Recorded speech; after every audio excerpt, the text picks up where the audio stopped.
Bonjour, aujourd'hui nous vous proposons de revenir en quelques minutes sur les bases du rôle du DHA dans le processus de résolution de l'inflammation chez l'animal. Le terme DHA correspond à l'acronyme anglais de l'acide docosahexanéoïque. Le DHA est un acide gras polyinsaturé oméga 3 qui est stocké sous forme estérifiée dans les membranes cellulaires.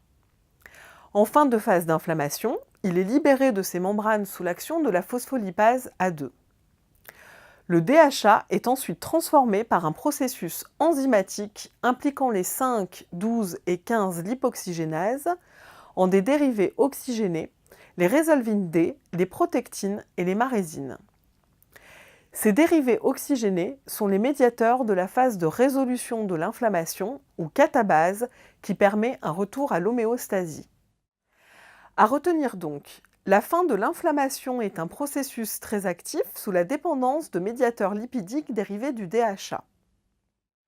Le rôle du DHA dans la catabase a été confirmé dans de nombreux modèles animaux de colite, dermatite, asthme, ischémie, rétinopathie, gingivite, pleurite, œdème ou choc endotoxinique.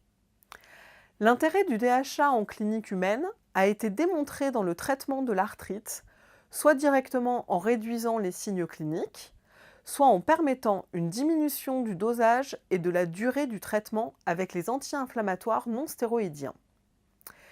Ces bons résultats sont confirmés chez le chien sur des modèles expérimentaux, ligaments croisés du genou pour l'arthrite, cardiologie, et en essais cliniques dans les cas de dermatite.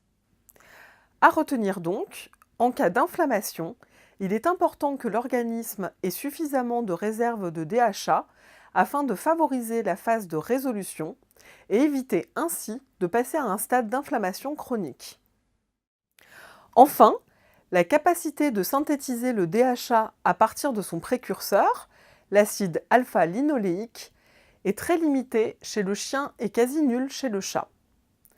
À retenir donc, l'apport de DHA dans l'alimentation à une dose supérieure à 15 mg par kilo de poids corporel et par jour est fortement recommandé lors de processus inflammatoires chez le chien et le chat.